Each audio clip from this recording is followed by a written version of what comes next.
afternoon. I'm Keaton. I'm Kaylee. I'm Kenny. And I'm Glenn. And this week on WHMS, we're going to be talking about basketball and trains. And now for this week's sports news.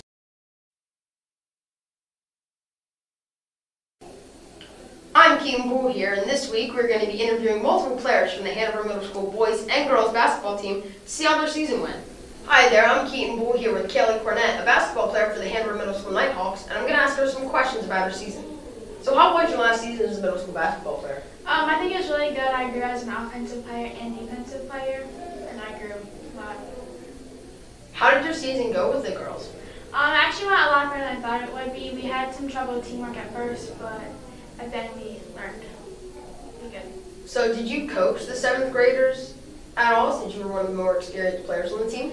Yeah, actually, I helped them learn better ways of doing layups and stuff. And I coached Zena and Kenzie because they were there this year. Did you enjoy playing basketball this year? Yeah, I actually did quite a bit. At first I was a little scared because I didn't know how the season would go, but in the end it was good. Thank you, Kaylee. And now we will be interviewing Hayden Snyder, a basketball player for the Hanover Middle School boys basketball team, is here with me today, and I'm going to be asking him some questions. So, how did your season go? It went pretty good. I got to play on the 9th grade team as well this season, other than just 8th grade and 7th and 8th grade. So, how is the environment with your teammates off the court? Oh, it was definitely a good environment. I mean, we had our differences, obviously, but it is what it is. Did you coach any of the 7th or 8th graders that were new to the sport? I did, but none of them really listened. Did you enjoy playing basketball this season?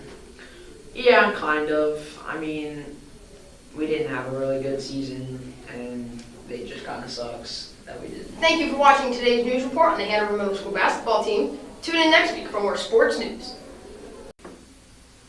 And now for this week's news story. Hello, I'm Glenn. And I'm Kenny. Imagine you're driving through Hanover on the main road, you're in traffic, and it suddenly grinds to a halt. You look out the window and a train is blocking the road. Why does this train have to run now? Why, when I'm trying to sleep, do they make so much noise? And why do they block the road for so long? All trains start and stop here, at the CSX Transportation Yard in Hanover. Every day, multiple trains from Hagerstown and Baltimore leave and terminate here. The trains through Hanover run around midnight, early in the morning, and occasionally during midday. These times can be very nuisance to the locals trying to sleep, going to work, or doing their jobs. Most days, since I live right next to the railroad tracks, trains affect me by sometimes waking me up because they're rather noisy, sometimes traffic, but can be a little backed up by them. Locals are upset over the trains, but there is a reason they run at these times. The trains through Hanover run on a specific schedule so they do not crash into each other. This is why they run spread out.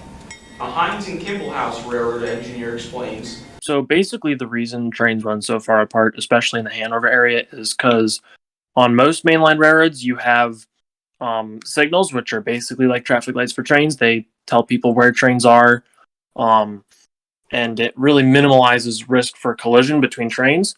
However, the line through Hanover is not a major artery in the sense that they feel signaling is required.